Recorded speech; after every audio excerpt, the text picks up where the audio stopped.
Please find our seats.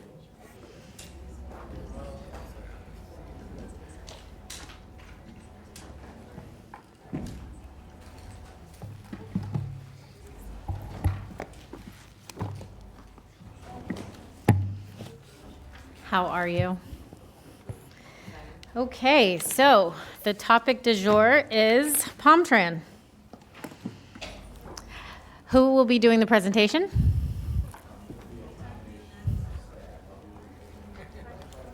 Yeah, we can't hear you. A combination of staff will do it, keep it nice and short and concise. Please proceed. Madam Mayor, Board, I just want to thank you for this opportunity. From the administrators and administration's viewpoint, we need direction.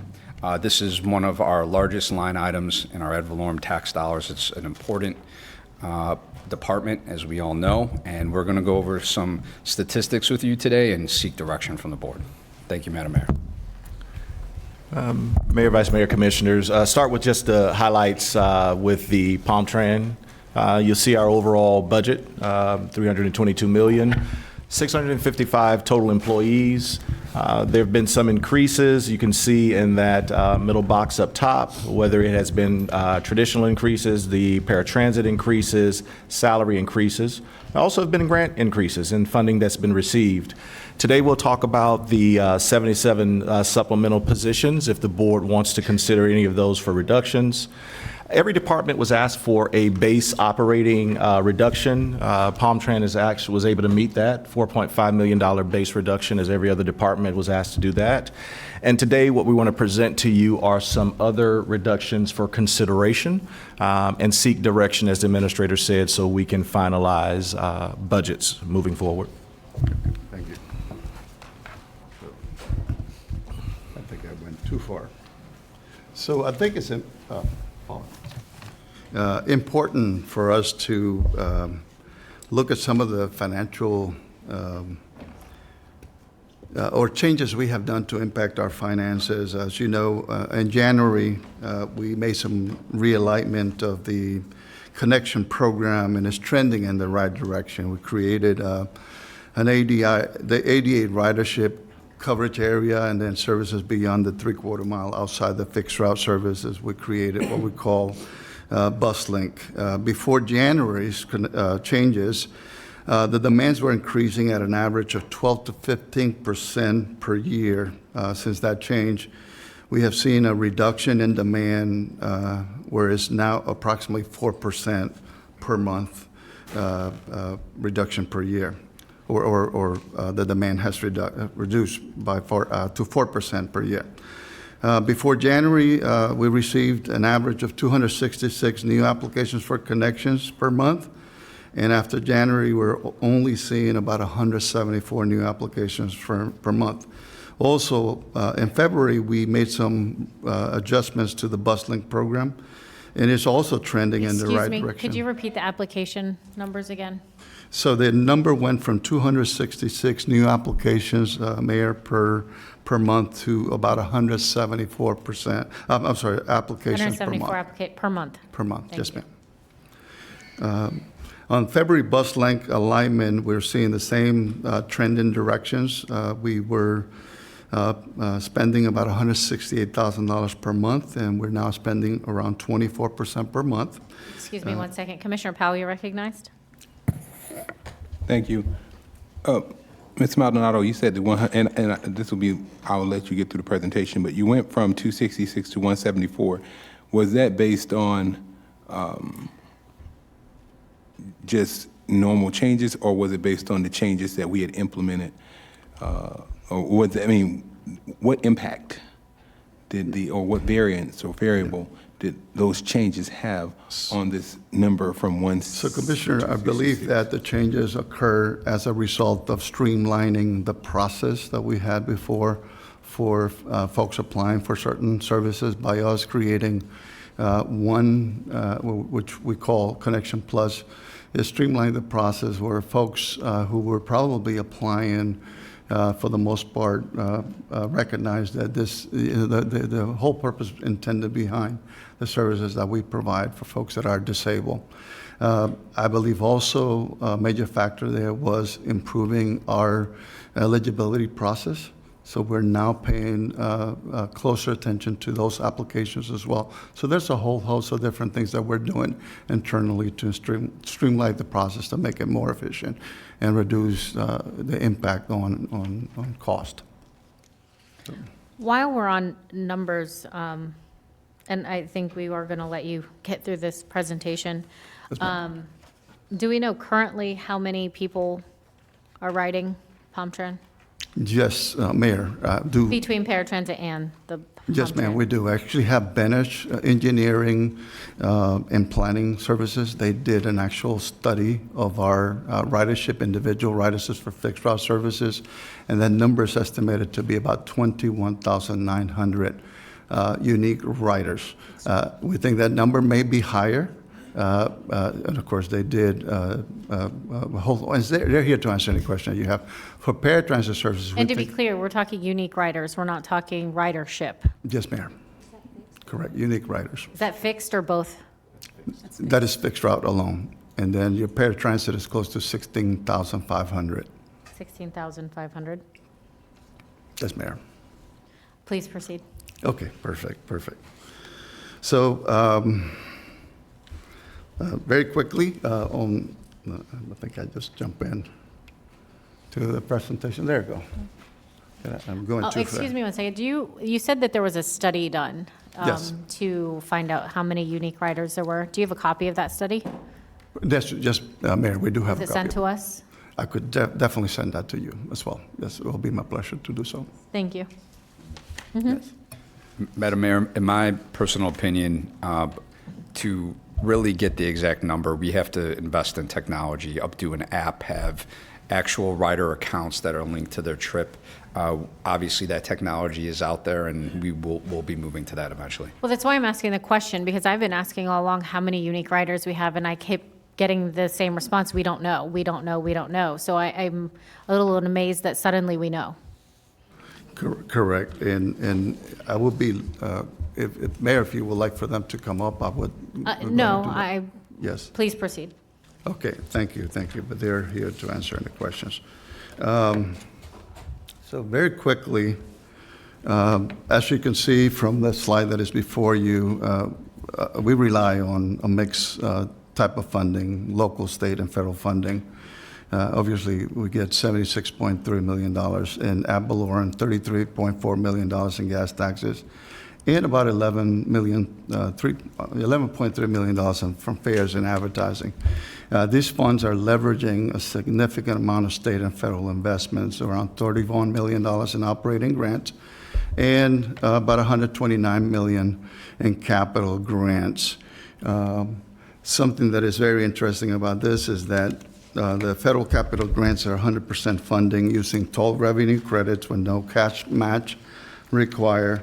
And the state grants vary. Operating grants require 50% match used from existing county financial contributions. So we're not coming back and asking for additional monies. We're using existing funding as contribution. And this helps us stretch local dollars while maintaining a system, investment to continue to increase. So, and I know I kind of jumped right into the question here, but I could continue on or answer some No, we questions. got some budget questions. Okay. Vice Mayor Woodward, you're recognized. Certainly.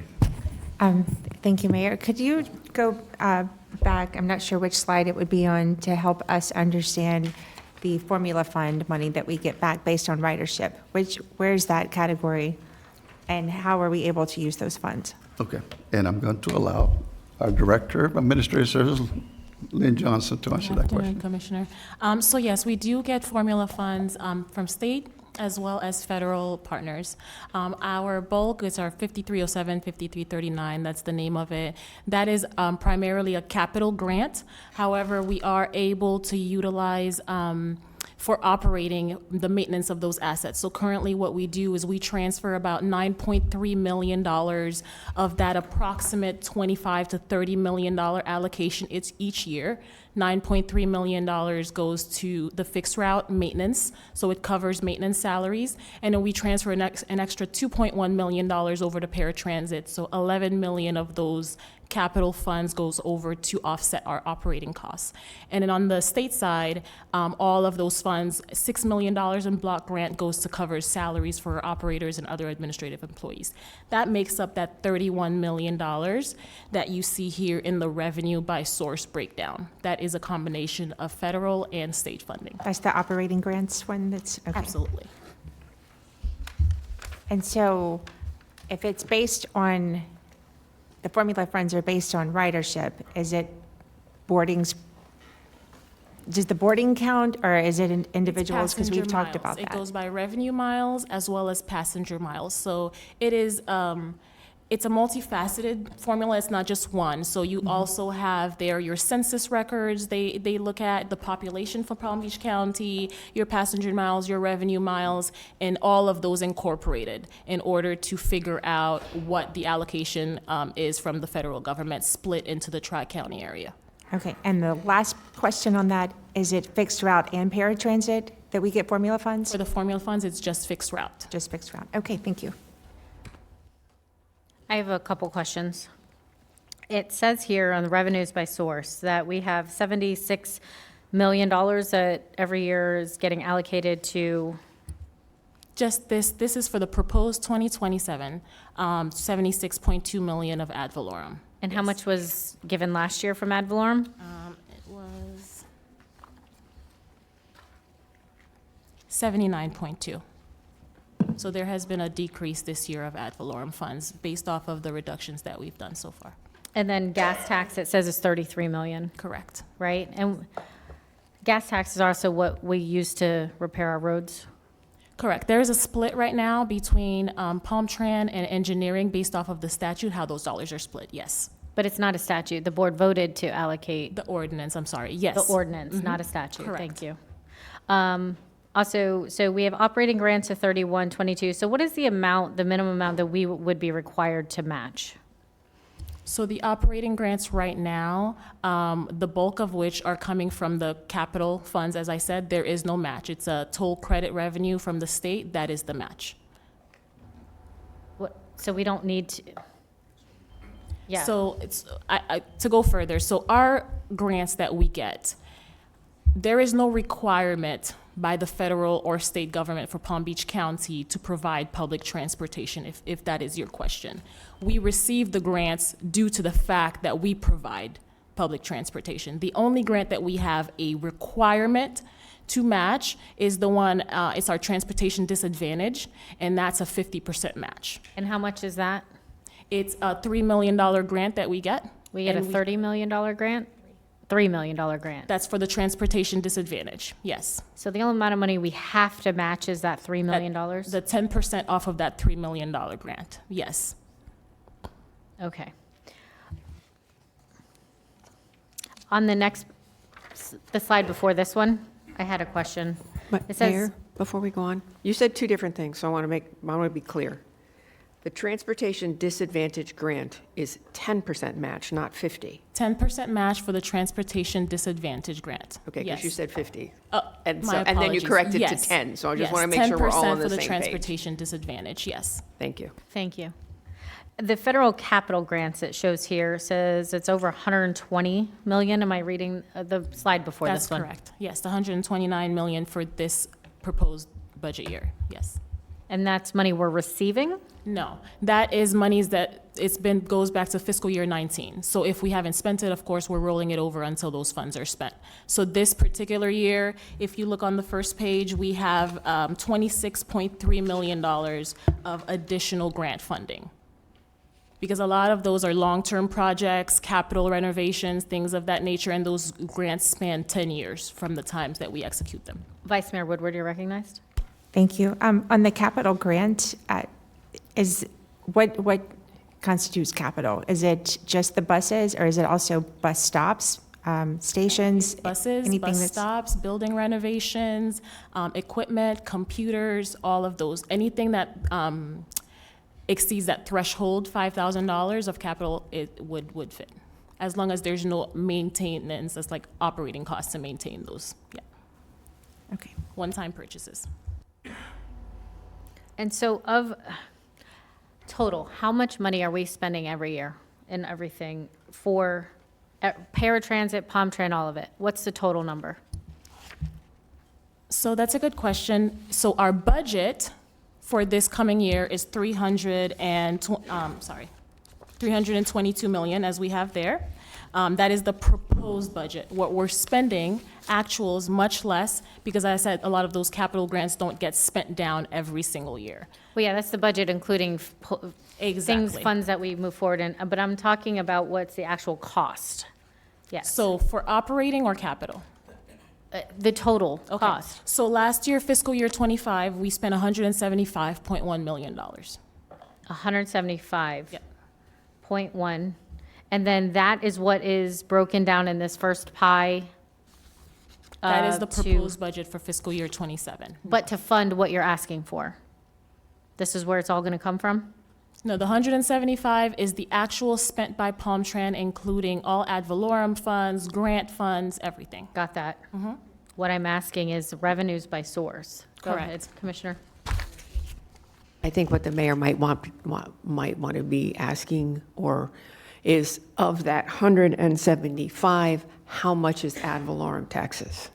Because what we're looking to do today is figure out what are we obligated to do by law? What are the grant dollars that we are receiving? How much do we have to match those? As you said, there's been 10% matches, 50% matches, no matches. So we have to figure out the numbers, and to this day, and I've been here almost 6 years, I've never gotten a complete and accurate, clear picture of these numbers. For ad valorem, we had budgeted last year $76.4 million, and of that, we spent 64.7. So we generally return between $5 to $7 million of ad valorem funds back from what is budgeted to what we actually spent. And to be clear, the prior board passed moving gas taxes over, which infrastructure is our number one issue in this county.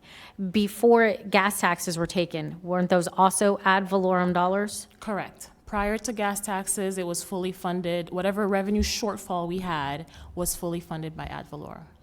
So that 33 million would have been coming from ad valorem. So it's just moving the dollars Exactly.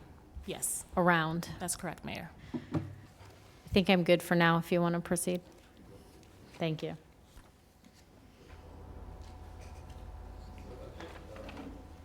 Yes, for that. So, Benish Civil Engineer, as I mentioned before, they actually did a unique fixed route ridership study, but they looked at they did boardings and surveys and boarding fares, register users, and then they also did a comparison of peer agencies in Florida and as well as other ones that are peer outside of Florida. What is very interesting about this peer comparison is that PalmTran performs exceedingly well in comparison to other transit systems. One of them I used to work at, which was Hillsborough Regional Transit Authority, HART. PalmTran carries approximately 8.6 million fixed route riders with a $76 or so million fixed route budget. JTA, which actually covers half of our coverage area, they spent about $113 million on fixed route, and they only carry 6.6 million riders. Something that is also interesting here is that because of the vast area that we cover, 1,244 square miles of actual service, we actually provide more services at HART when it comes to square mileage. In HART, obviously, they're doing about 300 square miles smaller service coverage area than us, and we're comparing pretty close to the level services that they're providing, HART and PSTA. HART is the Hillsborough Regional Transit Authority. PSTA is the Pinellas Suncoast Transit Area. And something that is important to understand as people start looking at those numbers there is that systems that cover larger areas have higher costs basically because they are operating longer routes, and they are also operating routes to areas that have less population density. So obviously, and even then, I think we're faring very well in comparison to other transit systems in Florida, and as well as other. Broward County obviously have dedicated funding. We don't. I believe out of those, there's only a couple of them that have dedicated funding. Lynx actually operates in 3 different counties. And I think we're faring very well in comparison to other transit systems. Any questions concerning that slide? Because I have Bennett here that can probably Commissioner Powell, answer you're a lot of these recognized. questions. Thank you. I see Palm Trend shows, the ridership shows, looks like 8.5 million, right? Yes, sir. And then I see that, I think it's 78 million, I can't really make out that number, 78,505,000 in terms of operating revenue. I just heard that operating revenue for last year was 174. Did I hear 100? Maybe I didn't. Yes, I believe these numbers that you see here are based on the data from 2024 that was submitted to the National Transit Database. So, Actually, operating costs. operating costs. It's operating costs. These are operating costs. Correct. So we're trying to show you our operating costs versus ridership. And to it's see the fixed rate? value, yeah, of what we're spending, yes. So when you show ridership, yeah, me too. I'm looking at 8.5 million, and that's a little bit above what we're seeing in terms of it's not connecting with our operating expenses. What's the connection, I guess, is what I'm trying to say. What is the connection here? What is the nexus between the 8.5 million and the 78.5 million in operating? Is the connection, the ridership, the fees they're paying gets almost to 70? I'm not understanding what's happening right now. Commissioner, with this chart. hopefully I'm not adding to the comment that you're looking or so. When we look at this picture, we can see that the more you invest in fixed route transportation, the lower the cost is going to happen per trip. Not only that, but it will also increase the number of riders. So we're positioned well. Hold on, please For- elaborate on that. You're saying the more we spend on it, the less it costs? The less it costs to operate per ridership or per ride. So it actually decreases. And the reason for that is because you actually are going to invite more users to the system. So by increasing the amount of people using it? Correct. But we have had Palm Trend for decades. Where's our ridership now compared to 5 years ago? So the ridership right now, and I'm going to speak in general, we did look at what has happened, especially since the cost of fuel. And I think there was an article in the newspaper just recently about ridership. And not just in Florida, but many other places. We saw a decline in ridership once the gas prices began to increase. When we looked at the percentage of ridership drop, surprisingly, ours was fair in comparison to places like Broward County that saw a larger decline, and so did Miami-Dade Transit. So Let's hold that thought for a second. Commissioner Marino, you're recognized? Oh, did you, were you, yeah. So early on, you said we had 21,900 unique riders, and then you, for regular transit, and 16,500 for paratransit. And now we have 8,587,166. Is this every time someone gets on and off a bus? Yes, Mayor. It is actually every time somebody gets on the bus is captured as a ride. And then the number that I gave you with the 21.29,900, it's actually unique riders. Airport transit systems across the nation use a similar concept, and I know it's something that folks, that is hard to understand, but Yeah. So if someone has to and get on a bus 3 times to go from Jupiter to Boca, Right. that's counted as, in your 8 million plus number, that's counted as 3. 3 rides. Yes, ma'am. Okay, thank you. And Commissioner, if I can go back to Commissioner Powell's question, as we looked at this particular slide, it really gives us an idea of what the cost per ridership is, not necessarily unique riders like you're asking, but cost per ridership. And so that's kind of how the peer comparison was done in this particular case. But the price that are quoted is every time someone gets on and off. So if someone gets on 4 times for their ride from here to there, it's actually for that unique rider, the cost is 4 times. Is that correct? correct. If they get on and off 4 times, so the cost is, if they get on and off if they get on and off 4 times and it's $25, it's $100. That's the math. The number may be wrong, but the math is correct. That's correct. That is the standard for transportation across the country. We do not generally count unique riders in transportation, whether that's bus transportation, airport, whatever it may be, air travel. The standard is ridership.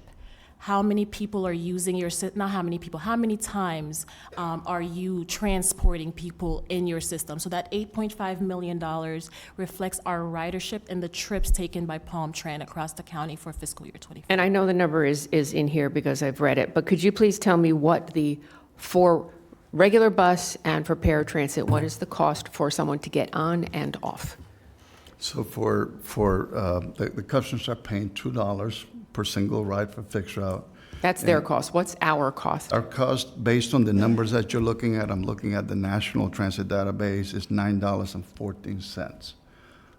So it's costing per ride, it's costing the county $7 per ride, That is correct. and $7 and change. Okay, so if someone gets on and off 4 times, it's $28 cost to the county. Correct. Okay, thank you. I'm done, but I'll have lots more questions. And I'm going to, just because my question is a follow-up to hers, and I'm going to turn this over to Vice Mayor Woodward. That is for the large buses, the Palm Tran buses. That is correct. How much is the paratransit per ride? So I do have the number here. It's $59.60 based on the 2024 reported entity of the data that you have in front of you. That's what we're paying. That is correct, yes. $59 per ride, Per trip, yes. per trip. You know, I'll save my comments. Vice Mayor Woodward? Thank you. You kind of got there already, but I wanted to make sure we're talking, the slide we're working on right now is fixed route only. That is correct. At this fiscal year '24, and you gave us a minute ago fiscal year '25, how much was actually spent. Can you tell how much was actually spent in fiscal year '24 for the overall budget?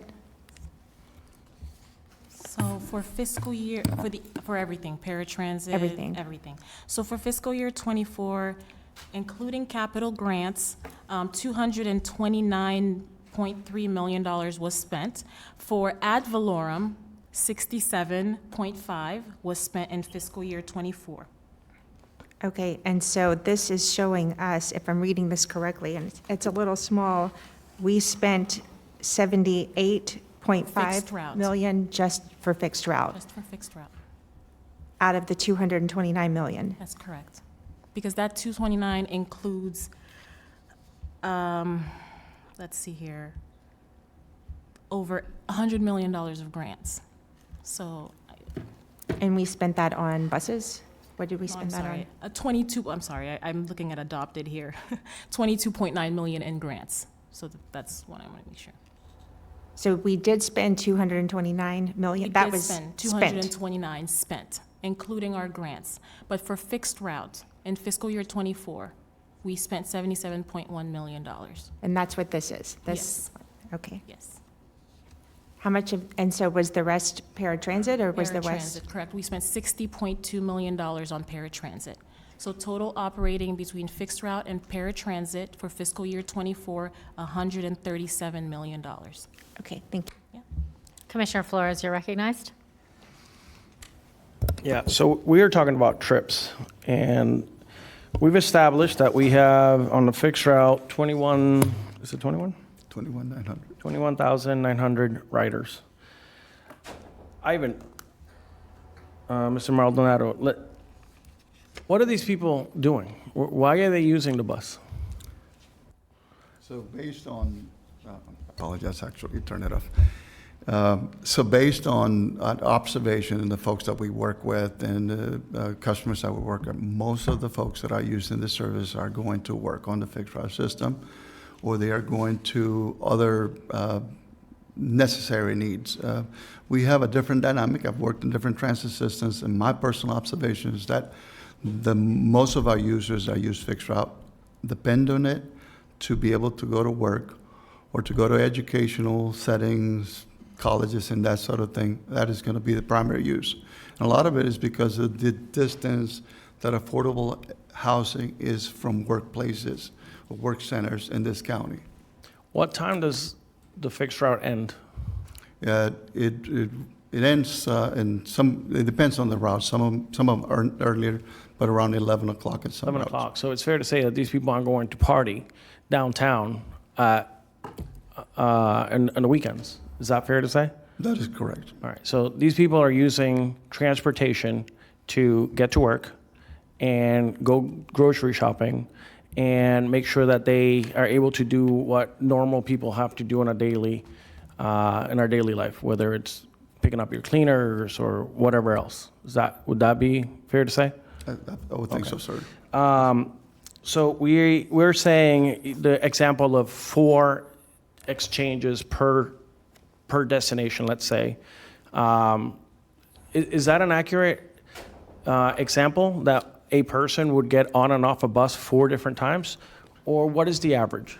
So based on our numbers, we determined that it's going to be probably like a 1.5 or so times, and that is that you have either a connection to get to another destination. For example, if you're coming from Belglades, you have no choice but to transfer to another route to get somewhere. That's a long-distance trip. It requires a transfer. But for the majority of our trips, we assume that a lot of people are getting one-seater rides to get to the destination. They're finding other solutions to get to the destination. So you're saying about 1.9? Is that what I heard you say? I would say somewhere probably 1.5 trips. 1.5. So the average is about 1, maybe 2 every once in a while. I would say so. Okay. And time-wise, from when that person arrives to pick up that first bus to get to their destination, do we have an average on that? I'm going to ask Chris, our manager of planning, Chris Walker. Do you have any assumptions? No, I would have to check. We do an onboard survey every 3 years. I can check that to see. What's our average frequency? Let's say that. That's another question I'm going to revert back to our planning. Majority of our routes are actually every 60 minutes. Every 60 minutes. That doesn't sound very reliable to me. If I had to get to work and I have to get 2 buses to get to work, that would average about 2 hours. So, okay. Thank you so much. Thank you, sir. Please proceed. We continue, okay. I think we. So, you want to go to this? Yeah, you want to hit the base, just on the base, then go back. Yeah. Okay, so we were asked, obviously to consider reducing our budget by a certain amount, and we're able to reduce our existing budget. Obviously, we care for, the economic impact that our services have on county and taxpayers' dollars. So we're doing a base reduction of 4.5, but then we were also asked to look at an additional 10% budget reduction. 10.9. So initially it was 10 million, but because there will be an effect on fares, it's going to be about 10.9. But let me go through them very quickly. So the first And I want to say this clearly, that we are presenting this, asking for your direction. There might be some policy direction that you want to provide. Obviously, we want to make sure that our citizens get the level of services that they need to get to their destinations. So this is one that we see that would have probably a less effect on customers that we serve, and this is reducing the span of services from 6 a.m. to 10 p.m. on weekdays. The number of riders or trips that we provided for that period of time is about 152,535 on fixed route, and about 17,500 trips for paratransit services.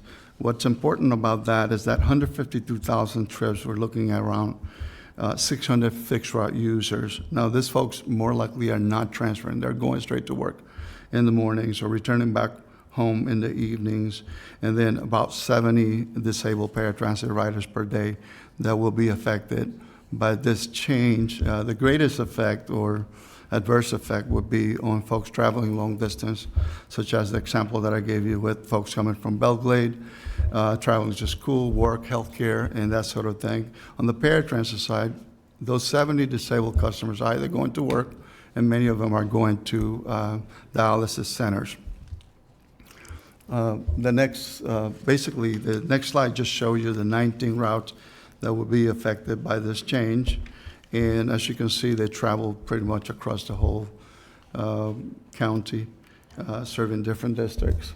And then the next slide that we have here is another consideration, which is changing the frequency of our routes. And we have 8 routes that are operating with greater frequency than 30 minutes. So we would have to reduce the frequency to 30 minutes, and then 4 other routes to 60-minute frequency. We already have a number of routes already operating at 60-minute frequency. And reducing this frequency could potentially save $7.1 million. But this change could approximately impact 7,500 actual riders per day. Their traveling times could increase by 1 or 2 hours per day. And this corridor is currently identified for future service expansions by the MPO, as well as our transportation development plan or transit development plan. So it would probably require some significant policy decision as to making these changes. And the next one is the reduction of holiday services. We operate every single holiday, something that is important to recognize that this came back to the commission a few years back, and it was approved for us to extend the services to holidays. So this will be literally backtracking a little bit. But we are, what you have before you is the elimination of 7 major holidays and potentially reducing the budget by $1.2 million. The changes will reduce more than 6,700 fixed route trips and 67,000 fixed route trips, thanks, and 51 paratransit trips annually, affecting an average of 4,850 fixed route riders per day and 600 disabled paratransit users daily. Of course, major holidays folks are still traveling to work and other essential traveling options. Since peer agencies like South Florida, SFRTA, for example, the Tri-Rail system, the other transit systems south of us are providing services on those days, it would be highly noticeable. All service reductions combined, and this includes the one that I just told you about, would result in approximately a $900,000 loss in fare revenue. That is all of them combined. And I guess to the next slide, all of these changes combined would impact 77 positions. 44 of those positions are currently vacant, which will reduce the number of layoffs if that was the direction of the board. Staffing reductions will limit our ability to expand future services. Obviously, we have a master transportation plan that is happening as we speak. We may at one point have to increase services, so it's something to consider. And of course, because of the challenges of hiring operators and mechanics, it could also affect greater staffing shortages and perhaps poor transfer performance. And let me go to the next one. I know, so just about every state, every DOT in the nation, in the American Public Transit Association, the Florida Public Transit Association, they do a return on investments on transit. We looked at the American Public Transportation Association think that we are getting $5 return in investments for every dollar invested in transit. So when we looked at the 312 or so million dollars that are actually coming in, including the local share, it is estimated that we're generating about $1.525 billion in community economic value in various areas. Workforce participation, which benefit the rider, the employer, access to health, education, affordable housing, which also benefit the rider, as well as keeping healthcare agencies thriving and alive, independence for seniors and disabled, and we're obviously reducing congestion, improving safety, more so because it will, we help reduce accidents and fatalities by having buses out there. And I think, so as everyone can see here, each scenario presents a clear trade-off between cost savings and service impact. We're seeking board direction, preferred reduction strategies, acceptable service levels, or policy priorities to help us balance the fiscal responsibility while meeting increased transit demand for this county. Ivan, are you I am done. completed? I believe that's the entire presentation. I'm Commissioner Weiss, you're recognized. Thank you, Mayor. Thank you for the presentation. Question for you. If I sort of did back of the napkin. If you were to raise, first off, do you know sort of what your elasticity is for your fares? How sensitive are they? We did look at the elasticity because we have done like fare-free promotions in the past. I don't know that number off the top of my head, but we do have an idea of what it's kind of inelastic. Okay, so if I looked at this right, then if you increase your fares by $1, that would return about $6 million for your fixed route, because you've got 8.6 million. answer that one. And you're about 1.5, so if the fare went up $1, it would generate about $6 million in additional revenue. I would say so. I don't have those numbers, but that sounds about right. We do project just based off of ridership every year, but for $1 based off of what we're receiving, which is around $11 to $10 million, 10 to 11 million, that sounds close. Right. So if we were to look potentially at a fare increase, what do you think the drop off in ridership? I mean, because I know we don't have the elasticity, but do you have any sense of what that would be? So, Mayor, and other places where I have worked at, that they have done increases, they typically try to go about another 25 cents or 50 cents, not to, because as you said, that elasticity or that drop in demand, you might have some folks drop off.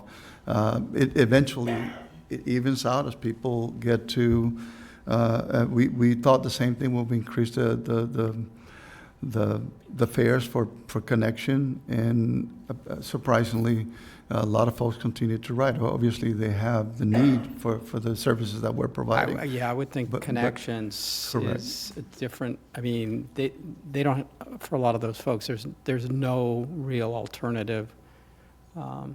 Correct. So, So my comment to that, Commissioner, would be that we want to be somewhat parallel to other transit systems of Florida, because if you go to a certain level, then the ridership may drop consistently. well, I mean, and I understand what you're saying, but I would disagree with that because the service, I mean, they're monopolies, right? So unless you're living in Broward, you can't use their service. If you're here, you depend on public transit, Yes, sir.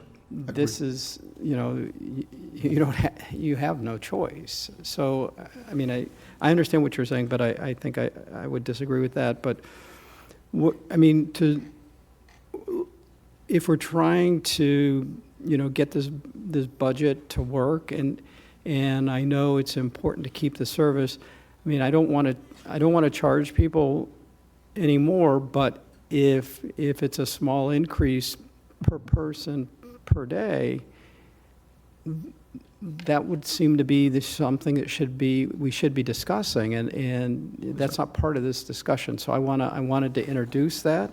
When we looked at the comparisons on our operating costs, and we do well compared to many. I mean, but obviously density has a lot to do with this. Yes, sir. And we, as you said, we are very spread out. So it's tough for us to compare to some of these higher density communities, like Broward. But you're less than a lot of your peers, and you're a little more than some. So I think in terms of the leanness of your operation, but the costs are the costs. And, we're trying to get people off the road. We're not doing the choice ridership. We get some, and we're probably getting more now because of the cost of fuel. But I think if we were to, I know the administrator's looking to try and cut, or hold us to where we were, your costs are going to go up as well, right? Everybody's is. So even if we try and hold harmless, we're still going to probably need to operate, we would need more revenue. And so it just needs to be on the table, and we don't have that information. I mean, we can see, I think roughly $1 is going to be $6 million, and that would cause, I mean, we'd be even, and we could just go on, everybody can go on about their lives. But I don't think we want to raise it $1. Yeah, and Commissioner, one of the scenarios that we did not present, Ivan was sharing with the administrator and myself, that we believe that we could get to a total of a $10 million cut, the 4.5 base, and then potentially another 5.5. We just have to kind of tighten our belt, reevaluate some routes, see if those routes are maximizing the ridership, and maybe make some tweaks and changes there to get to a $10 million total cut. If you lower the frequency, you are going to lower your ridership by default. I mean, part of the reason we don't get the choice riders is we don't have the frequency. If your headways are more than 15 minutes, people, it's just too much. I mean, if people have a choice, they're going to look for some alternative. So I think, if anything, we have to, if that's what's being contemplated, that's not going to help us build the ridership. I think you have more opportunity raising your prices, and continuing to have a higher level of service. You are going to potentially attract more riders. Otherwise, we're going to go backwards, and then we're going to just put more cars on the road, and traffic around here is going to even be worse than it is.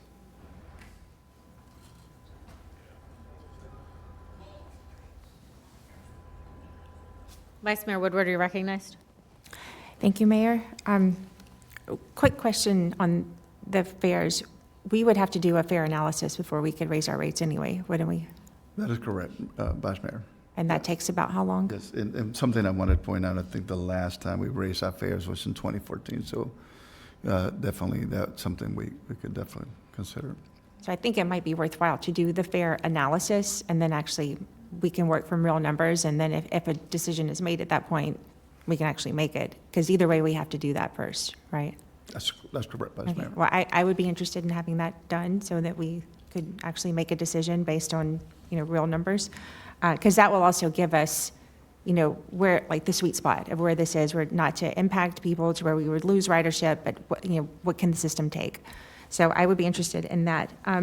Second of all, I have to say I'm disappointed. This is the word that I have for talking about frequency changes on some of these routes, because especially on routes 1 and 3 on here, on the slide that you have the frequency changes, it's the only one that's showing ridership numbers that I think I saw as far as all of the routes. But I mean, those are two of like our most utilized routes.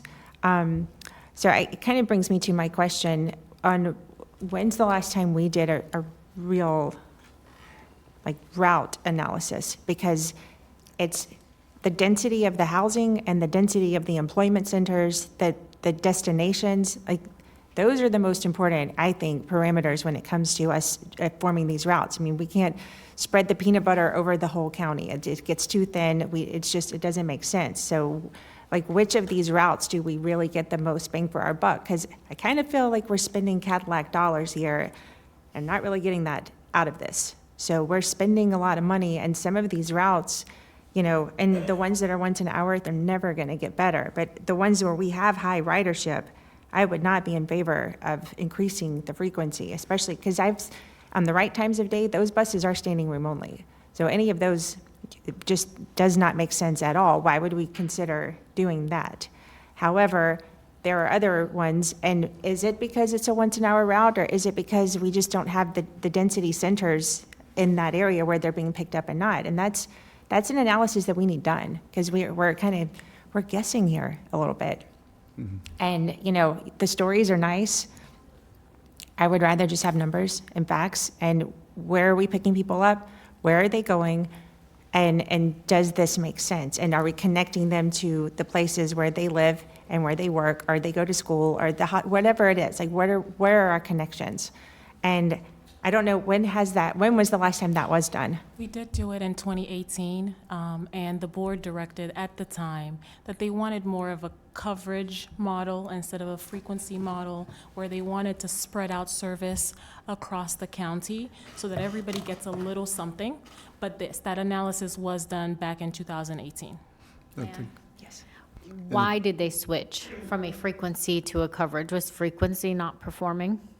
I don't know that was the reason why that was performed. I think it was just at the point the board wanted to have this discussion that you're having, and the question was whether we wanted to invest more in those high-performing routes versus make sure that the entire county gets transportation services, and the decision was to spread out some of those services across the county. So if I may add to that, I think there was a different direction at a later time that they asked us to look more of a frequency than a county-wide model. But I wanted to add that we definitely need to do a fair an analysis to look at the demand. But in answering to your question, Vice Mayor, if I may, is that when you have a route, for example, the Route 1, you are operating 19 buses. So Forgive me, Commissioner Powell, you're recognized. I do have more questions Oh. after that. You can stay on that particular realm, because I have a question about base operating, and I saw where, I see 2 million in terms of the reductions, but if you want to stay in that particular area, we can do that and come back to this. I Or just have could- a lot of questions, and I didn't want to jump ahead of you. No, that's fine. Could I Do- just find out do before that. we jump Yeah, to of him, though, course. on this one?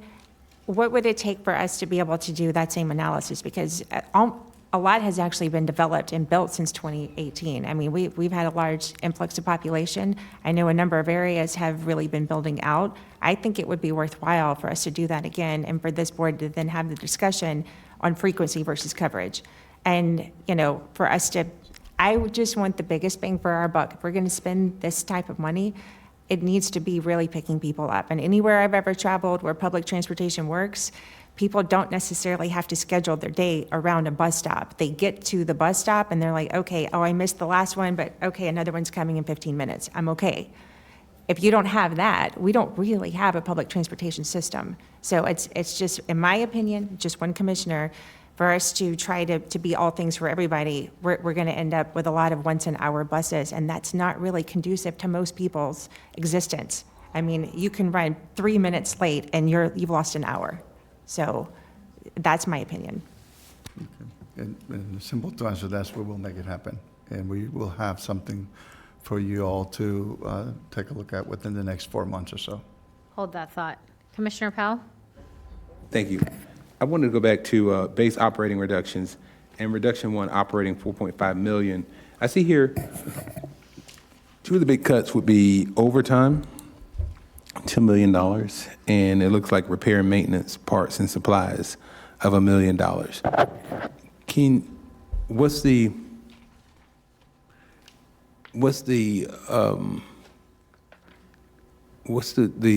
I guess the procedure or the process that would be used to eliminate overtime and the repair and maintenance? Because my understanding of the reason we have so much overtime is that there's not enough employees to cover certain positions. So if you eliminate overtime by 2 million, what is that tied to, right? What is that? If we eliminate overtime, does that mean we're eliminating buses and routes and people?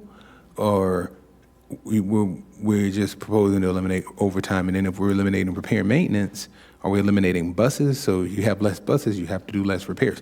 I'm not understanding this, the process to getting to the $4.5 million reduction. Because if you're going to hire more people, that would have to offset the overtime. And then I don't understand how you can propose to reduce repair and maintenance unless we're getting new buses or new technology that allows buses and parts to be repaired. Can you help me get there? Yes, I can. Thank you, Commissioner. So I think that's a very good question. So one of the things that we embarked last year, and we were able to successfully with the ATU union, we were able to renegotiate a new contract. Before, end of the year last year, we're paying $17.50 or so for an operator. I think that just went up to $20. So the idea behind this reduction is overtime is by having, being able to hire promptly and being able to staff accordingly would definitely be able to reduce the overtime. So overtime results mainly because you have tremendous shortages of staff. We do frequent outreach to, as we speak right now, we're doing a lot of work to make sure that we have a full staff. You still have positions open, as every transit does. But I would say that's the main reason why we're seeing that the overtime will not be as needed as before. We do have a fairly new fleet. A lot of the funding that we get for federal funding, we invest on our equipment. So as a matter of fact, we have probably the nicest fleet in all of South Florida. And that is because they're newer buses, and by being able to move those buses out of their system after they age out and they meet their useful life, you're able to bring in new buses. So that will help us reduce the cost of maintenance and parts and other things that typically you spend a lot if you have very, very old buses. And I think that's the main reason before. Is there anything that I probably missed? Well, again, in conversations with staff, so you have overtime, you have FTE attrition, and you also have some vacancies in there as well. So those are all really in that same category. Are you finished, Commissioner Powell? Thank you.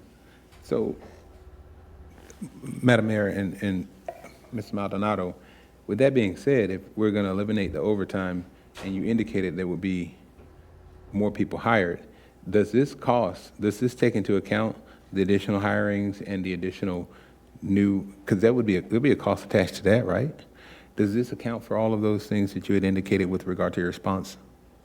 So, Commissioner, so the number that you see right now, current vacancies, is actual right now with all the positions that are open in those categories. Prior to the increase of wages for operators, our numbers were by far larger. So that's one of the reasons we can see that the reduction of overtime is foreseeable. So it's foreseeable, but it's not happened yet. The question I have with regard to that, the $17.5 starting rate, which I applaud you for, working with the ATU to get to that level, but is that in line with other municipalities that run transit systems? Are we still lower? Our wages, at this time, Commissioner, is a good question, are lower than our peers and lower than those transit systems in South Florida.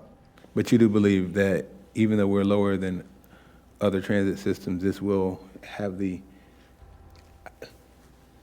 Mrs. Maldonado, I'm not understanding, even with your explanation of the increase of $17.50, being able to eliminate overtime. And you say it's reasonable, or it's... Commissioner, if I You know may. better than I do. If I may, so in us being able to reduce the overtime is because of the attrition that we have in those already budgeted for positions. So the fact that I have a fully funded salary for all of those 332 bus operator positions, the fact that I have 44 vacancies, I'm able to reduce that overtime line. Does not mean that I'm not going to exceed that budget, but I know that my budgeted salaries will cover that excess of overtime. Because the only other way for me to get this reduction would be to actually cut the positions, right? So since I know I'm gonna have some leftover in the budgeted salaries, I'm gonna reduce overtime and it will be a wash at the end of the year. Thank you. Does that make sense? Thank you. Commissioner Marino, you're recognized. You used the word school earlier. And since no one's talked about what happened up in Tallahassee yet, I'll open that door. And if the schools are going to be exempt, but we still have to collect taxes, the schools that are utilizing Palmtran, are they public, private, charter? Are we getting reimbursed? And why, if we're not getting reimbursed, why are we covering schools when they're getting paid for it and we're not? That's my first question. So go ahead and take a shot at that. Okay, so, and I think I brought this up when I first got here, that a great part of the transportation that we're providing to school are your charter schools. And while they do get funding for transportation, because their students meet the ADA criteria, live within the ADA coverage area, we're providing that transportation instead of the charter schools providing that transportation. And it's a good point, it's something to consider, is that we're talking probably close to 800 students daily that we're But the using. question is, why are we covering it and not them? Because since they're ADA qualified, we cannot refuse, accept them. So we'll have to have some serious discussions with charter schools and probably even the school board as to coming up with a strategy to address that transportation. Do you mind if I ask a question? If they are the ones, you're saying that we are mandated to provide them an ADA service and public transportation? That Yes. we, the county, are mandated to pay for that transportation? So, yes, Mayor, to that degree, if they apply for ADA transportation and they meet the criteria, that they're disabled and able to use the fixed route system to get to their destinations, because of that ADA criteria, we have to provide that service. It is a requirement, just Mayor. Can I? And not the school. We are. That is correct, Mayor. Can I? Madam Mayor. Hold on, I'm between. Oh, sorry. Go ahead, Administrator. Thank you, Madam Mayor. Madam Mayor, I think if you dissect the school out of it, it's just anybody in general for the ADA. So it doesn't matter if they're going to school or if they're headed to work or the airport. They fall in that bucket. And because we take federal dollars and because of the federal rules, most of all, we have to cover them. I think Vice Mayor Woodward has a comment on this, so I'm going to move to you. But briefly, I would like to point out, we need to take that to our legislature potentially next year then, and have school items fall under school. But go ahead, Vice Mayor Woodward. I thought that the federal law was only within 3/4 of a mile of a fixed route stop, not countywide. That is correct. And how far are we transporting them? Countywide. State, county line to county line. Well, could clarify that. Yes, to my belief, we're providing that same transportation countywide, but the greatest demand is within the 3/4 mile of our fixed route network. Let's try to clarify that one. So what I'm saying is because of the nature of the fact that we have a larger urbanized core and we have routes surrounding our urbanized core area, the folks that are using transportation for school most of them are within the 3/4 mile ADA coverage area. Of So the they're- school. That is correct, yes. We do transport students outside that are traveling to and from outside of our network. Commissioner Marino, you were still up. Yeah, I don't think there's a person in this room that understands what you just said. So I would appreciate you describing what that means. Does this mean that if you live within 3/4 of where there is a bus route, 3/4 of a mile, you can have an ADA service to, I'm not understanding, so I'm not even going to try. Please explain it better. Yes, Commissioner. So the ADA rule requires us to provide transportation within the networks. I mean, anywhere inside the network where you have all your routes, outside the 3/4 miles or along outside of, like the Route 40 that goes to Belglade up to Southern. Anyone who is 3/4 miles from that route on both sides can get ADA transportation, and we have to provide it as per the ADA requirements. But the coverage, but the travel that they have can be anywhere from county line to county line. They just have to be 3/4 of a mile from the system. Currently, the requirement is 3/4 miles from the ADA coverage area, so anywhere within that. If we go beyond that, obviously, we're doing that through Connection Plus, which is a different service. So I hope I was able to. Well, what is considered ADA coverage area? ADA coverage area means that they're obviously disabled, they cannot We're not access talking, not the people, the routes. the routes. What are considered ADA coverage routes Any single route that you have stops along the route, unless that it's we set? correct. A single route. And we went to a coverage model as opposed to a frequency model, so our model or our coverage area expanded. But now going back to that, and I believe Commissioner Weiss and I and Commissioner Sachs were on the board when this occurred, we asked to go back to more of a frequency model than the coverage model. And there were changes that were made and there were routes that were dropped. I don't remember the year that this was, but I know that we have done that in the past, and I think that's where we need to be going now. We need to be less of the coverage model and more of the frequency model. And again, I asked this of the administrator, and I'm sure you've all heard me say this, is I want to, and if the newspapers or Channel 25 decide to cover this, please cover this accurately with what I'm going to say. I would like to see Palm Tran burned to the ground. However, the caveat to that is I would like to see it rise like a phoenix with a model that works. Our model doesn't work. We're in this position because our model doesn't work. I want to see it where we are, we're getting grants. So we're responsible for doing something. What are we responsible for with those grants? How far have we gone outside of those grants to give the coverage model versus the frequency model? And what are we obligated to do by law, by federal law, by state law? Because what we've done, and I apologize, but what we've done is we've made a service that is untenable.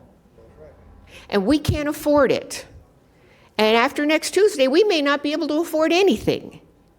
So we have to sit here and we have to play the bad guys and say, you need to cut your budget. But we need to find a way to do that. Now, I know that Commissioner Powell asked about overtime, but we also haven't talked about hours. And Commissioner Flores brought that up earlier. If we cut hours, then we are saving actual pay, but then is it offset by we're losing fares? So again, we can sit here and we can ask you tons and tons and tons of questions. But the takeaway for today is we have to do something to cut dollars, because we've got to cut dollars in every single service that we offer to anybody in this county if we aren't going to be able to collect property taxes. So I will take the hit for everybody today. I'm okay with that. But we have to start here. We're going to be cutting parks and recreation. We're going to be cutting beaches. We're going to be cutting roadwork networks. We're going to be cutting emergency services. We have to start, and we have to do it fairly. So I apologize. I know there's people in the room that say, we can't make any changes. We have to make changes because we can't afford to stay in business if we don't. Thank you. So I have a lot of questions and a lot of things I would like to point out. A couple things that we have covered, and I'm going to say that I agree, and I'm just going to say it nicer. We keep trying to work something over and over and over. We've gone from coverage, we've gone to frequency, and back to coverage, and back to frequency, and spending hundreds of millions of dollars. When you talk about $175 million in 1 year, that over 5 or 10 years, we could have bought everyone Rolls Royces, it sounds like. So can we get this under control? We need to stop spending all this money on something that's not working for anyone. We're unhappy because we're spending millions of dollars. Residents aren't happy because they're not getting trips in enough frequency.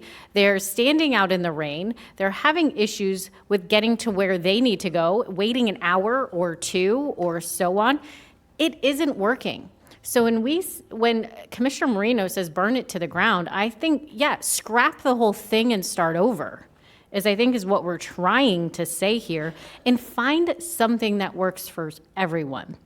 We do have a lot of people who would struggle, and I'm going to say, I did some of these numbers.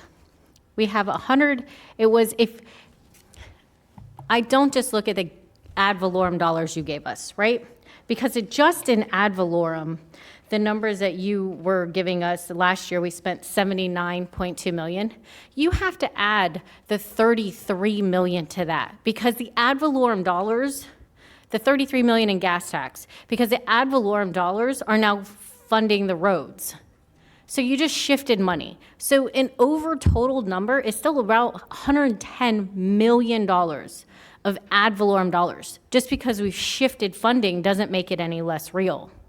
Now, if you want to calculate that, and let's say, I don't know that I truly am confident in your unique rider numbers because they've gone all over the place since I've been here.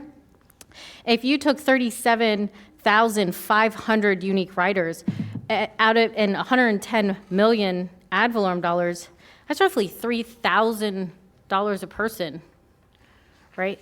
We're spending $59 per trip. And mind you, most trips are round trip on paratransit trips. The average cost of an Uber is $10 to $15.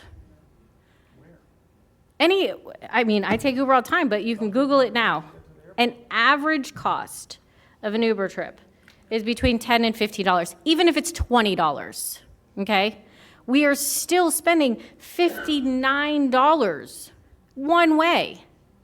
Now, we definitely have some people that would have a hard time getting a ridership, Uber, Lyft, so on. Absolutely. But we could minimize it to 10 of the paratransit buses. And I've said this for a while now. We could improve everyone's quality of life and their ability to get where they need to go with less bus stops just by moving to a voucher system.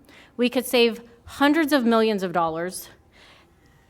We could service our ADA compliance residents. If you just minimized it, how many people are using the ADA service? Do we know? How many people were providing ADA services? Yeah, how many unique riders are using the ADA services? So about 16,500, that's the number of paratransit transportation users. A day? 5,000 a day. 5,000 a day. Yes, ma'am. And still, we could save money because that's $59 one way. $59 one way. Even if it was $30, like, we're cut it in half by $30. But the point I am trying to get at is there's so many more quality of life improvements, savings cost that we could give back to our residents and not have the overhead that we currently have. There's so much overhead, and every time we try to rework this, frequency, coverage, have we improved it? No. Do we have great, beautiful, empty, clean buses? Absolutely.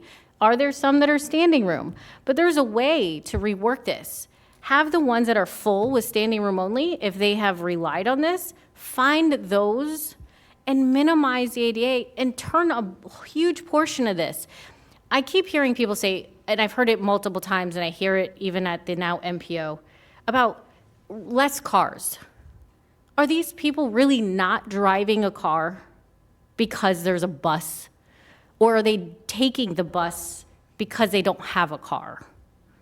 I mean, there's the question. Like, I don't necessarily believe these bus systems. And Palm Beach County is unique. Yes, we have a lot of people. Chicago has a lot of people. New York City has a lot of people. A lot of metropolitan have a lot of people. The difference is we have this huge landmass, right? We're over 22,000 square miles.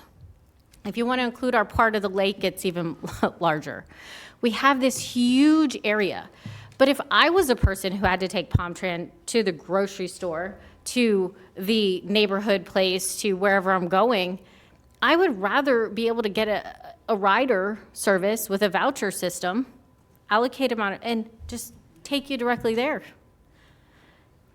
I mean, there has to be a less expensive, and then we can budget more efficiently. We get exact numbers, we get exact data, provide a better quality of service for our residents, and save hundreds of millions of dollars.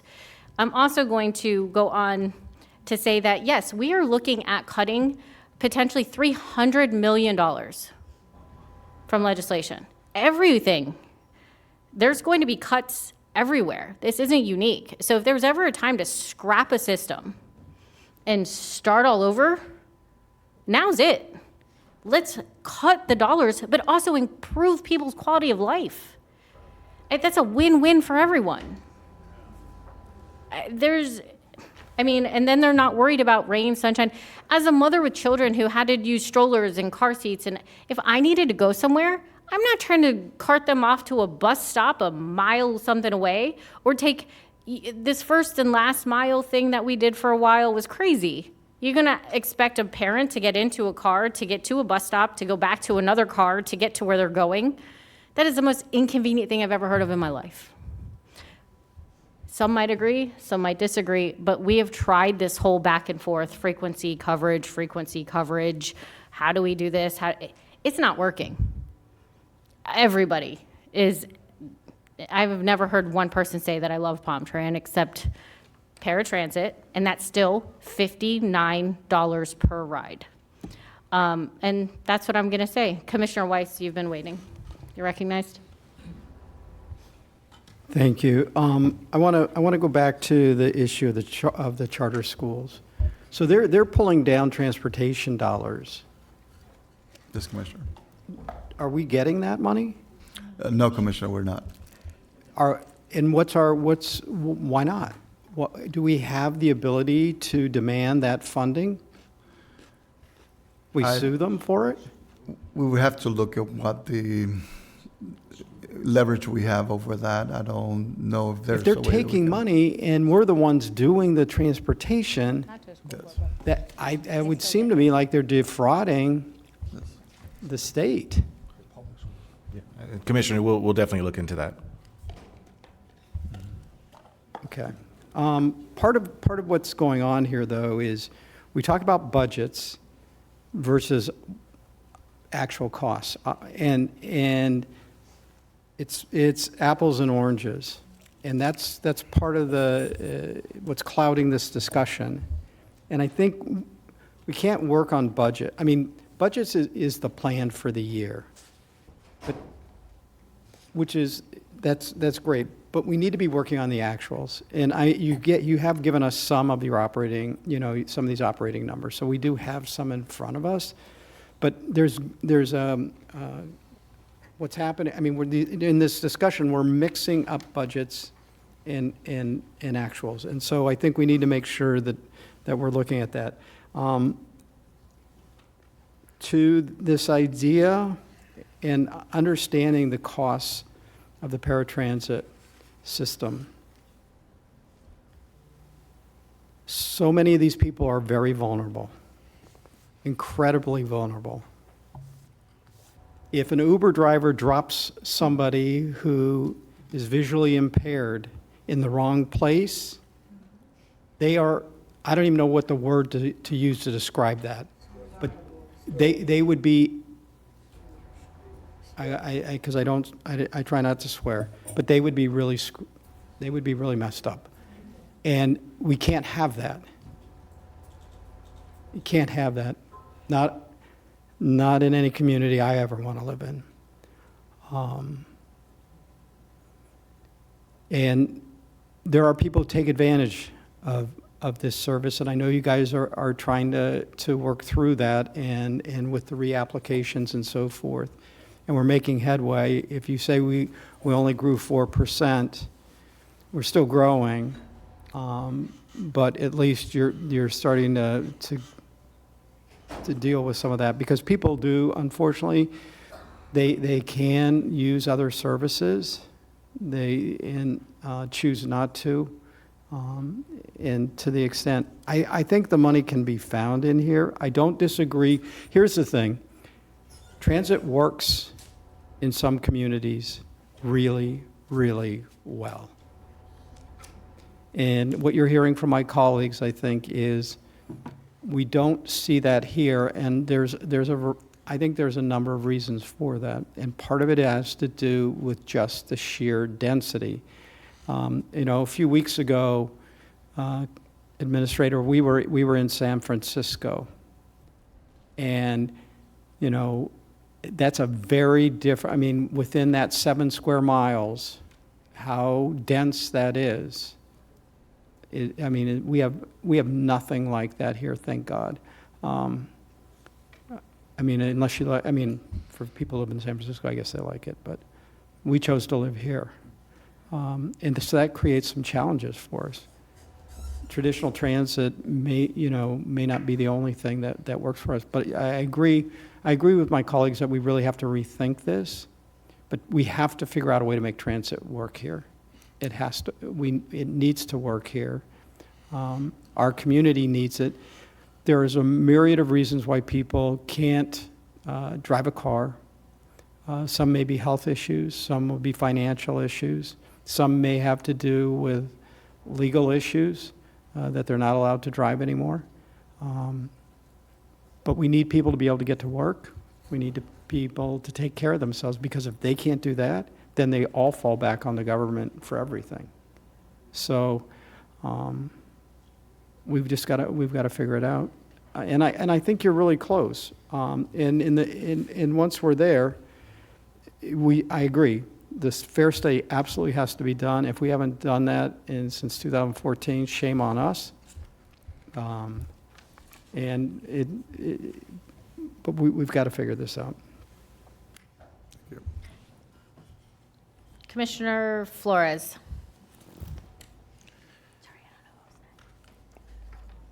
I'm a little bit dumbfounded by the comments that have been made up here. I don't even know.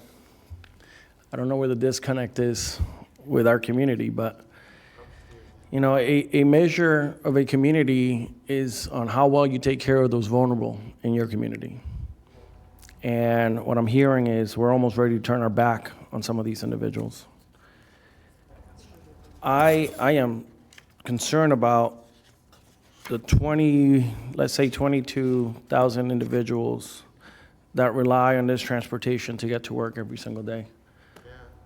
I'm deeply worried about the 17,000 people that use this to go to the medical appointments, to do the daily things, because as you see here, we have a group, by the way, which is in my district, that helps blind people. They teach them what to wear in the morning because they can't see. They have to teach them basic things. And these are individuals that were born with sight, and at some point they lost their sight. You have to learn how to live all over again. You have to learn basic things, your daily life. You got to remember where you put your cane. And now we're telling them that an Uber driver is going to pick them up and drop them off. I heard that up here today. And that's how we're going to treat our people. Is that what we're saying? We're going to burn this to the ground. There was a statement. It's my turn. It's unbelievable that this is what we're thinking right now. My community utilizes this to get to work every single day. You don't know how many people have reached out to me about these cuts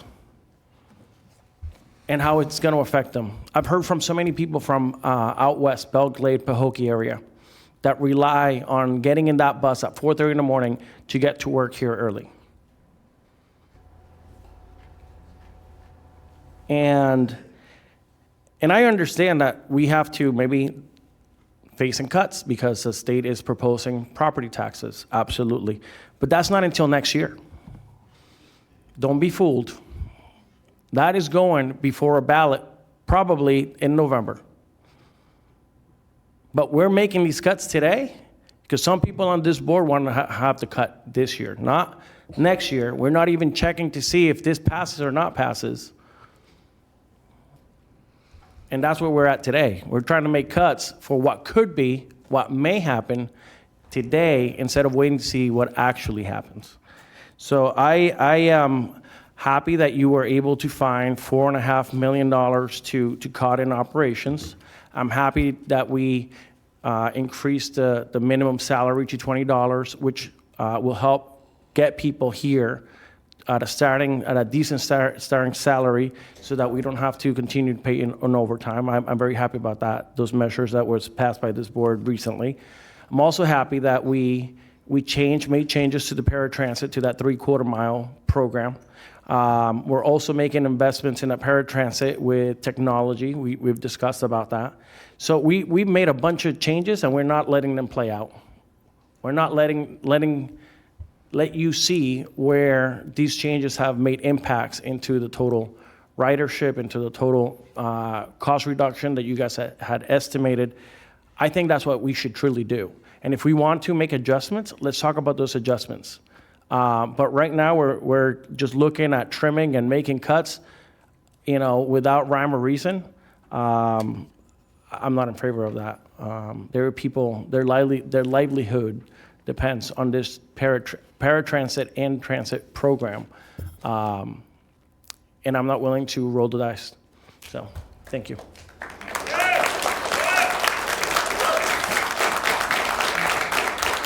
So, as much as I appreciate Commissioner Flores's things, I would like to clarify a few things, especially for staff. I absolutely care about our visually impaired and our handicapped residents. And the point I was making, I absolutely want to provide, I was stating, and I believe we have over 300 paratransit vans. Is that correct? We have close to 300, just, Mayor.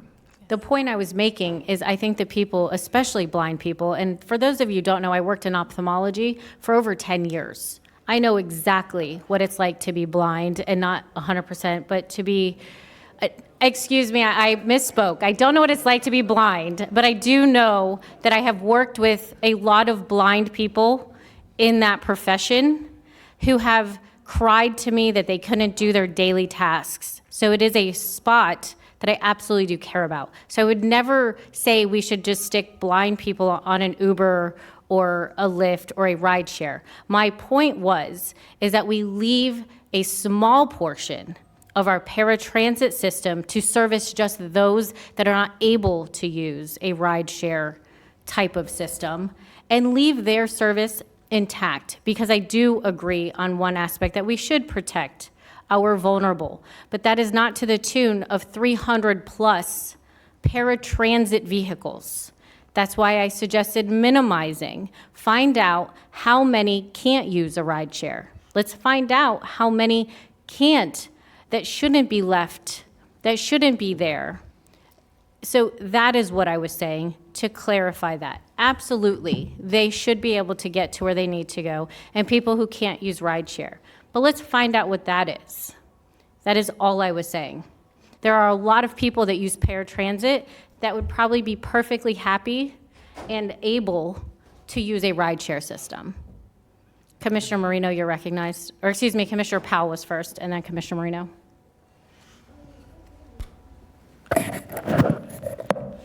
Thank you, Madam Mayor. I do want to recognize that the slide on the screen right now indicates that there's a $312.69 million investment in Palm Trend. And I know there have been a lot of comments with regard to how to get it right. In planning school, when I was studying to be an urban planner, we studied transportation planning. I didn't go into transportation planning, I went into land use. But back then, you know, a couple of years ago when I was in planning school, maybe like, you know, a couple, it was indicated that transportation systems are not money-making ventures. They're always going to be subsidized by the government. And a quick search a few minutes ago on the internet indicated that there's no transportation system in the United States that is making money. So to look at this slide here, you show that there's a $1.2 billion that's generated. Research consistently shows that for every $1 invested in public transportation, $4 or more is generated in economic returns. And we really need to consider that, because when we start looking at all of the other things that the county invests in, we don't just look at the money that the county is putting out. We actually do consider the economic impact that the spend causes, especially when we deal with entities that come to us for supplemental funding for whatever projects they're working on. We have an obligation to make sure that we continue to invest in our community.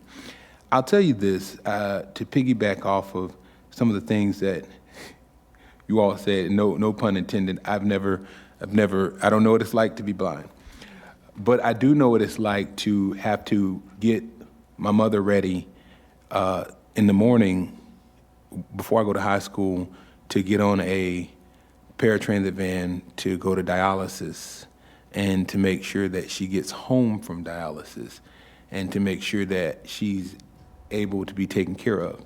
And as we look at some of the people in this audience who we know very well, we have a relationship with and we speak to frequently, I see Carmencita Mitchell. I also see my friend Takesha. When I was a planner at the city of West Palm Beach, Takesha wasn't blind. Takesha actually was a permit runner and would come to make sure she tried to expedite permits that were coming through. And several years later, when I saw Takesha, she had become visually impaired. But what I can tell you about Takesha is she has, and sometimes I joke with her, like, are you sure you're blind? Because Takesha is posting on social media. She is catching the bus. She has gotten her master's degree. Is it master's, or have you gone higher than that now? I know she's gotten her master's degree, but although she had lost her sight, she had never lost her vision. And there are so many people in this audience who are like Takesha that are figuring it out every day to continue moving forward. And when they can figure it out, I do believe that we have the obligation as well to figure it out. This is not easy for any of us. And Commissioner Flores talked about the potential ballot amendment that will be proposed by the legislature. But while we're here, we need to make sure that we're working as diligently as possible to come up with solutions where we're tightening what we're doing without impacting a majority of the people. What we should be figuring out really is how to do more with less so we're able to capture more people in our ridership and our system so that the money that we're spending is able to even get more people on the bus. Maybe we make it more comfortable. I've tried it. I was going to try to take the bus to the airport. I mapped out my routes, and it would have took me 2 hours from my house to get to the airport. And I just decided, you know what? I'll either Uber or drive because it just wasn't feasible. We've talked about 1 hour waits. So there's got to be ways that we can work together. There's a lot of people here today because they're concerned with this particular issue. And I know we're not taking comments from the public, but this is a testament to what has to happen. And I've seen elected officials here as well. I see from the town of Haverhill, Dr. Teresa Johnson. I see from Royal Palm Beach, I see Ms. Sylvia Sharps. I see from Green Acres, Cruz. I'm sorry. Why did I say Cruz? Get Mayor Wilson. Susie Diaz. I see Mayor Steve Wilson. I saw school board member Erica Whitfield. And there's others who have called us and have expressed how important this is. You all know, as elected officials, we really don't have time to go somewhere that's not important to us. But I think it's a testament to what's important to their constituents and the people who are here today. I see members of the union. I see Joey Acevedo. So we've got an obligation to make sure that we get it right. Now, I'm not really, I know we're talking about cuts. I'm just more interested in seeing how we can make sure our investment is helping more people, because real life situations, I know what it's like to have to get somebody ready to get on a bus, and to have to wait for them to get back so we can make sure they're taken care of.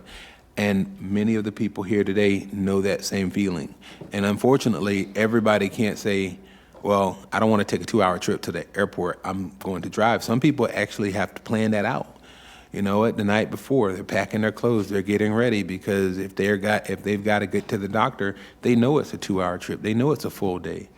And because of that, we have to make sure we're working diligently to make sure we're using our resources best. But remember, we're talking about a $312.69 investment million that's generating a $1.25 billion economic spinoff.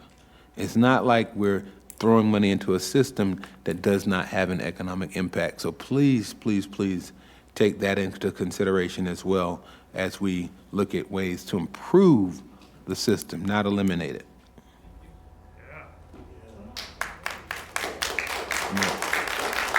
No applause. I think you deserve a round of applause. Thank you, Commissioner. And I think that we're all on board with improving it. It's not working. And I think, it might have came off one way or the other, but scrapping it and starting it but again, I'm going to reiterate, so the headline tomorrow isn't that I know what it's like to be blind. I know what it's like to work with the blind. So let's clarify that real quick. But more importantly, that we absolutely need to take care of our visually impaired and our people. So let's find a way to make sure they're taken care of, make sure our residents that need this service. And again, it was stated by other commissioners, there is some abuse going on. So let's find a way to clarify this. I would, and I'm going to call my next commissioners, ask that let's take the next year, take a look at it. I think it was even Commissioner Flores who said, this isn't taking effect tomorrow, but let's take the next year, see if ridership changes, and let's see if we can get this in a better place by then. If we have to scrap it and start all over, what that looks like. But you always, I would like to see just totally new and fresh ideas coming back to us over the next few months, and a budget cuts. I do agree with this session coming up, the ones that you have put in this presentation. And I haven't heard anyone say they haven't. So Commissioner Marino, you're recognized. Well, see, Commissioner Flores proved my point about not listening to the punchline. Yes. The second part of that was I would like to see it rise like a phoenix because we figured out how to do it properly. That was missed. Again, I will say that. It needs to be done properly. If we need to do a fair basis analysis, we need to do that. If we need to do a ridership analysis based on where new developments are, we need to do that. If we need to bring in a consultant that says, you know what, maybe you should privatize paratransit, we should do that. We have to give ourselves options that we haven't even thought of. But we are not cutting service. And oh, by the way, I do want to know what it's like to live with someone who is now partially blind, because 2 weeks ago my father wasn't, and now he is. So I know what it's like to take care of someone who is in need. And if my brother wasn't home right now to take my parents to the doctors, they would be taking paratransit. If I'm not home tomorrow to take my dad to the doctor, he would be taking paratransit. I understand the position that you all are in more so than you could possibly believe. I've missed a lot of meetings because I've been taking care of my 91 and 93-year-old father, who have actually called 911, and I'd like to say a shout out to 911 because my parents have called them 3 times since February. So understand that when we up here are talking about dollars, we know how it affects you, because it affected Bobby as a child, it's affecting me as an adult. But we also know that we have to be responsible with all of our taxpayer dollars, not just for some of the people, but for all of the people. And we are faced right now with an issue where we have to figure out how can we do a better job balancing the dollars that are going to come to us in the future, because they're not going to be as many as they were in the past. So that's where we are right now. And if we have to do all these studies that we've asked for, they're going to cost us a little bit of money, but as that slide shows right there, if we make an investment, hopefully it's going to generate a greater return. So Mayor, I think I've been pretty clear in my comments. Thank you. Thank you. Vice Mayor Woodward, you're recognized. Thank you, Mayor. See if I can bring this home in just a little bit. I got to say, though, I'm not sure what we're so afraid of, to have a little mic drop moment and leave the room here. What I'm asking for is efficiency. And we've been asking for this before. This board, I know, has asked for this before. We've talked about scheduling. We've talked about when the RFP goes back out, I want scheduling to be a big part of it, not the way it's done right now. We have paratransit drivers who get a list for the day and sometimes have to go sit somewhere and to hang out because the timing doesn't work out. Whereas Uber actually does send them, go to the next, go to the next, go to the next. And we could be so much more efficient. And if we are more efficient with the dollars that we have, we actually could expand this. We could increase frequency. We could do a lot more with what we're spending if we focus on efficiencies and we focus on doing what this should be. So I've asked for the fare analysis, I've asked for the route analysis. I still would like to know that. And yes, we have talked frequency versus coverage. I think we need to address it again. I would like to, as part of this moving forward. This is not something, for me, that's tied to whether or not property taxes make it on the ballot in November. This is something I think we have to address for the whole future of this moving forward. Because if we do get it right, it's public transportation. Transportation matters to all of us in this room. I mean, we sit through traffic every single day. We're doing a transportation master plan. This should be part of that. This needs to move forward in the right way, and in a way that we can say, like, moving forward for future generations. Like, right now, we took the time, we put in the work, we're willing to do it, to make some hard decisions and get this right. But we do need more information from you, and we need, like, real hard data stuff. And we need an understanding from everyone in here that we're not trying to burn it down and not replace it. We're not trying to get rid of it altogether. We are trying to get it right. And it's not easy. This is a big county. There's a lot of people. And in reality, this is for about 2% of the population is using it right now. If we get this right and we're able to expand it, that could get up to 5 or even 10% of the population using it and tie it to other programs in the future. So we could ease congestion. It's only going to get worse if we get it right. But please, let's not be afraid of having these hard discussions or having everyone come and yell at us. And thank you to all the cities who have expressed interest in this. But if the cities would also like to throw in some of their dollars as well to help with this for any bus stops in their area, how many bus stops do we go by that's a sign on the road? To me, that's a problem. We have people standing outside next to a road with no shade, no nothing. I mean, there's ways that our cities could actually help us in a number of ways. If they don't want to fund operations, take ownership of every bus stop in their route. And I'm not putting anybody, out there on notice, but we need some help with this. We're all going to need to do this together. 39 cities plus us and the school district. This is a big part for everybody. So that's my ask out there for anyone who's listening. I think you've gotten some pretty clear direction on this, but know whether or not property taxes are on the ballot, we still are going to have to work on this system, make it more efficient, and make it work better for everybody. I think you've heard we don't want to cut services, especially to our visually impaired, handicap. But at the same time, this needs to be more efficient, cost-effective, and I think everyone is in agreement with what's proposed. Administrator? Thank you, Madam Mayor. Board, I truly appreciate this discussion. I think some of the very good things that came out of it are the studies, and we will be diving into that immediately. It's all in the data, in my opinion, which sets our direction for budget and operations. I take Palm Tran very seriously, especially of late due to the fact, as you're well aware, it is its own corporation.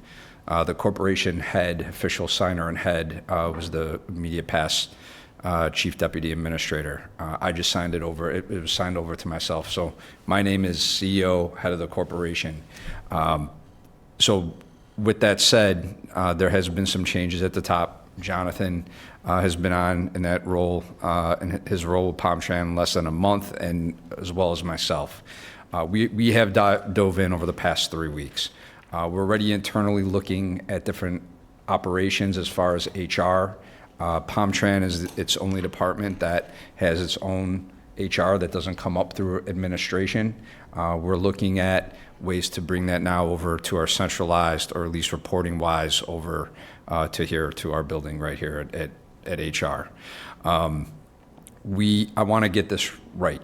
I've seen the frustration throughout the years in many respects, but I clearly, as the manager of the operations of Palm Tran, also understand the need for the services a great deal. I was able to come in at the very end of the union negotiations and help close that out, and I know Joey's in the audience and his team, and I know how hard the workers work and how much they care about the riders in the community, and want to make sure that we continue with the great workforce to make sure whatever redesign we have from the operations standpoint, it can thrive. Commissioner Marino discussed the budget and what we're facing. I will say this, and I'm not talking about yet what is likely coming on the ballot come next Tuesday, but I'm discussing our current budget year. We have a proposal from the sheriff for a $94.5 million increase. We just got numbers from Dorothy Jacks, our property appraiser. Our increase to our budget will be $76 million. So we have to look at some cuts in many different respects, or else you're going to have to make a decision whether to raise taxes or not. And as your new administrator, that's not a position I would like to put this board in, especially this year, and especially what's coming from Tallahassee. I've identified to date with the $4.5 million that Palm Tran and Ivan have been able to identify with Jonathan for the $4.5 million reduction without any cuts to service. That's just good management of our budget. I believe what I will be proposing with our budget is around a $34 million tax cut to the BCC 30 departments that primarily deal in ad valorem taxes. which will be the largest cut to departments, I think, Sherry, maybe ever? Close to it? Ever. So we're tightening our belts based on what we heard from the state and based on what I see coming from other areas for the board. But Madam Mayor, you made the comment that the $250,000 tax exemption is a $300 million cut, and I believe that is accurate. But what also is of note, and for the public to understand, outside of the sheriff, fire, and the school board is they're working on becoming exempt. You have a $609 million budget for the over 30 departments that are your departments. So that $300+ million cut is effectively Almost 50% of our budget. or over, potentially over by the time we get the number of our budget. So it is, I believe, extremely prudent. At least we have to handle this from administration. If this comes on Tuesday and there is no good news. However, timing-wise, at least we don't have to wait for a long period of time. We will know next Tuesday if this is what we're facing, and we're going to have to start looking at things to plan accordingly. Thank you, Madam Mayor. Yeah, and just to follow up on that, it's planning for the future. That's why I said, let's take the next year, right? Especially with Palm Tran, and see what happens with the riderships. And we're gonna try to make this a more efficient, right? And more cost-effective for our residents.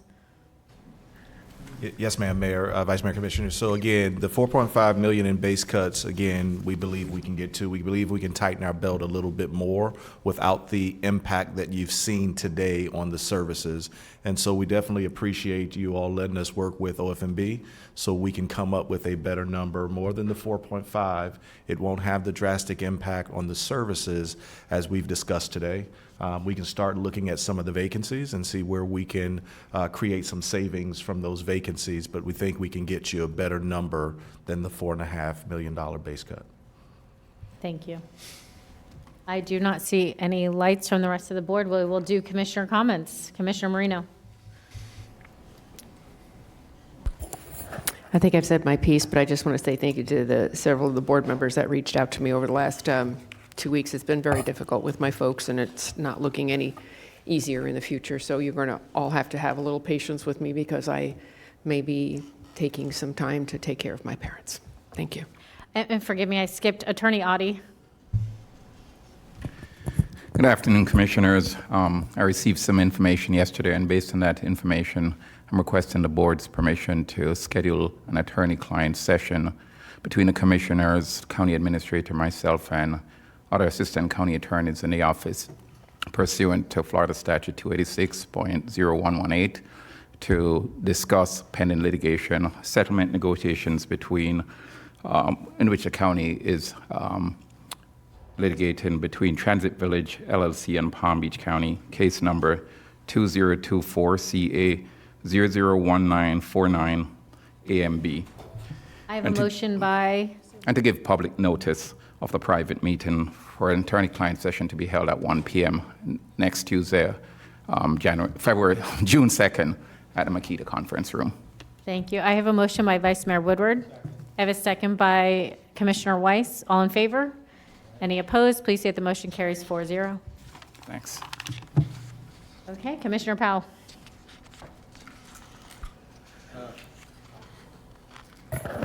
One, two, three, 5-0. My math is off today. Thank you, Madam Mayor. And as we come back from, I want to thank everybody who came here today. I did miss Dr. DeAndre Poole from the port, who was also here. But I want to thank everybody who came out to hear this discussion.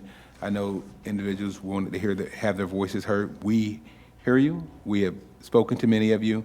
Thank you all. Thank the staff for bringing us this presentation.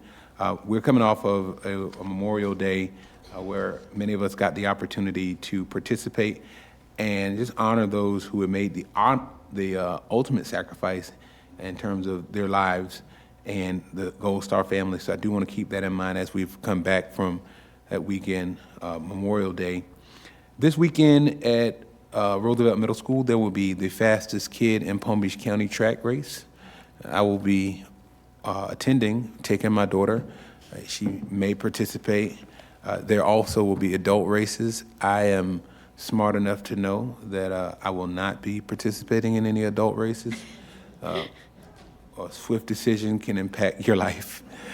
But the Martin Luther King Coordinating Committee, which is having its professional wrestling show Saturday night at Dan Calloway Tate Recreation Center, I'll be there more than likely ring announcing you all. I'm personally inviting you. I'll put you on my list. It'll be a fun night. Tickets in advance, I think, are $5 for kids, $12 for adults, meaning people 12 years and older, although that's not really an adult. And if you all want to swing through, benefits will go to the MLK Scholarship. I will be there, put you on my list, come on through and have a good time with your friends and family. With that, that's all I have. Thank you, Madam Mayor. Thank you, Vice Mayor Woodward. Commissioner Weiss? And I just want to thank everyone for being here today, and thank staff for all your hard work. Have a great one. Thank you all. Thanks, Administrator.